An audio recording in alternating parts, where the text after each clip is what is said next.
Assalamualaikum warahmatullahi wabarakatuh. Pada kesempatan kali ini saya ingin mempresentasikan rancangan aktualisasi saya yang berjudul Optimalisasi Pembelajaran Mata Kuliah Makanan Asia pada Program Studi Tata Boga Universitas Negeri Medan. Izinkan saya memperkenalkan diri saya. Nama saya Prima Yudhistira, merupakan peserta Latsar Angkatan 5 Puslatbangkan Aceh asal instansi Universitas Negeri Medan. Latar belakang masalah ini berdasarkan Undang-Undang ASN Nomor 20 Tahun 2023 yang mengatur tentang aparatur sipil negara telah diamanatkan bahwa instansi pemerintah diwajibkan untuk memberikan pendidikan dan pelatihan terintegrasi bagi calon pegawai negeri sipil selama 1 tahun untuk masa percobaan.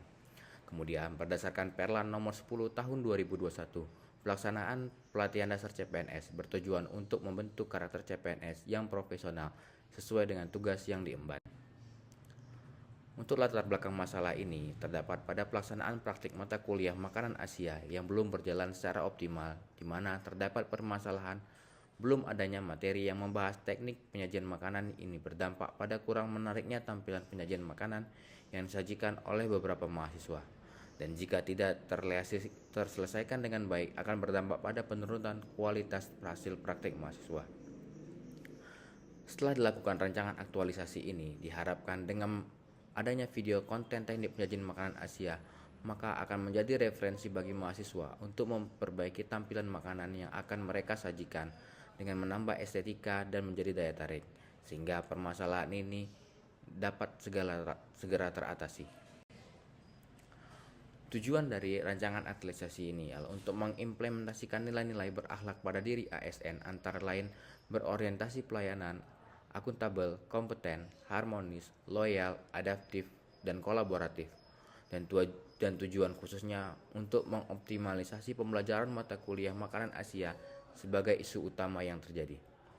Manfaatnya bagi individu untuk meningkatkan kompetensi serta keterampilan pengetahuan di bidang kuliner, dan bagi organisasi manfaatnya ialah menghasilkan lulusan yang mempunyai kompetensi dalam bidang kuliner.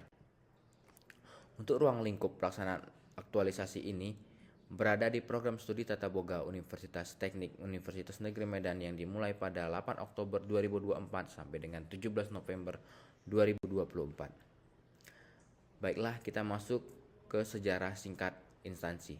Dalam hal ini Universitas Negeri Medan. Universitas Negeri Medan pada tahun 1956, beberapa tokoh pendidik di Sumatera Utara membuka perguruan tinggi pendidikan guru atau PTG. PTG kemudian bergabung menjadi salah satu bagian dari Universitas Sumatera Utara dengan nama Fakultas Keguruan Ilmu Pendidikan atau FKIP, dan pada tanggal 6 Maret 1965 terbentuklah IKIP Jakarta Cabang Medan. IKIP Medan dikonversi menjadi Universitas Negeri Medan atau UNIMED sesuai dengan Surat Keputusan Presiden Republik Indonesia Nomor 124 Tahun 1999. Fakultas Teknik Universitas Negeri Medan dimulai sejak adanya Fakultas Keguruan Ilmu Teknik FKIT IKIP Medan tahun 1965 sampai tahun 1983, dan pada tahun 1983 sampai tahun 2000 berubah menjadi Fakultas Pendidikan Teknologi dan Kejuruan atau FPTK. Perluasan mandat ini pada tahun 2000 berkembang menjadi perubahan kelembagaan IKIP Medan menjadi Universitas Negeri Medan sesuai dengan SK Presiden Nomor 124 Tahun 1999, dan tanggal 7 Oktober tahun 1999 program studi S1 Pendidikan Tata Boga merupakan salah satu peminatan dari program studi Pendidikan Kesejahteraan Keluarga Fakultas Teknik dan telah mendapat izin penyelenggaraan pada tahun 2007. Baiklah, kemudian saya melakukan identifikasi isu terhadap permasalahan yang terjadi di lingkungan kantor. Yang pertama, setelah saya melakukan 3 identifikasi yaitu isu pertama tentang pengoptimalan pengarsipan berkas digital secara online pada jurusan Pendidikan Kesejahteraan Keluarga.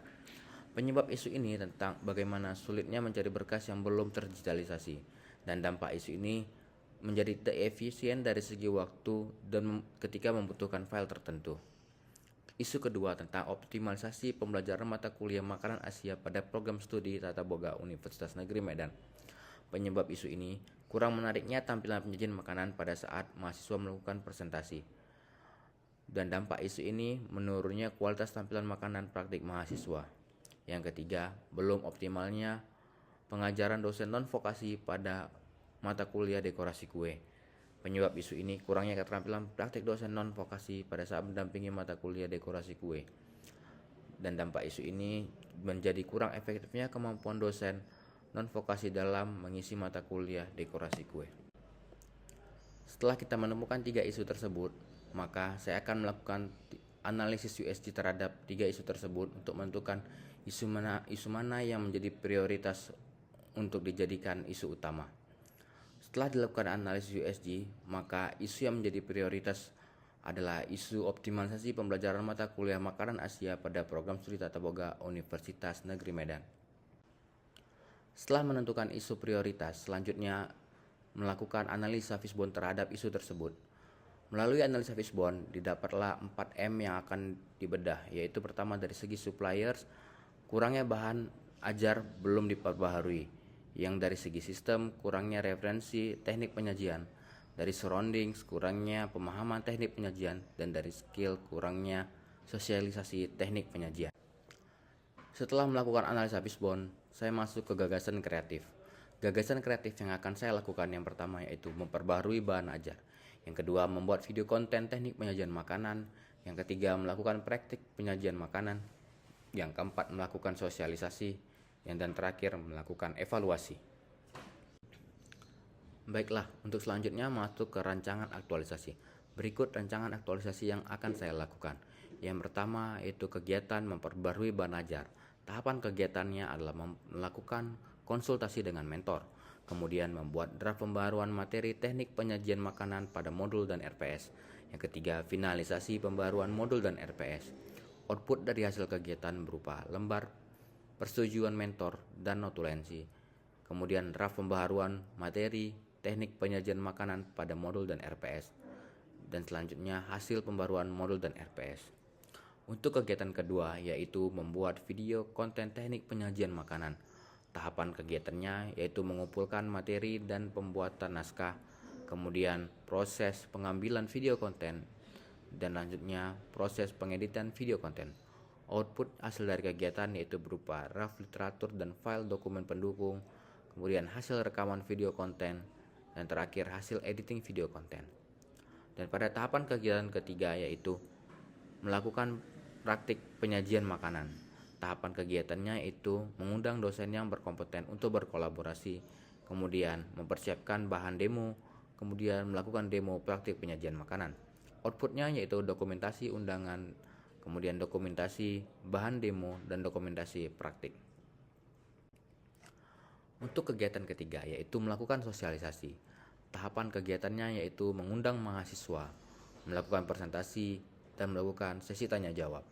Outputnya berupa dokumentasi undangan, kemudian dokumentasi kegiatan presentasi, dan notulensi sesi tanya jawab. Dan kegiatan yang kelima yaitu melakukan evaluasi.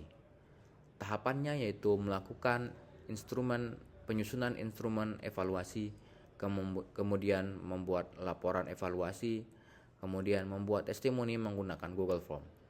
Outputnya berupa instrumen evaluasi, kemudian hasil laporan evaluasi, dan hasil pengumpulan data dari Google Form.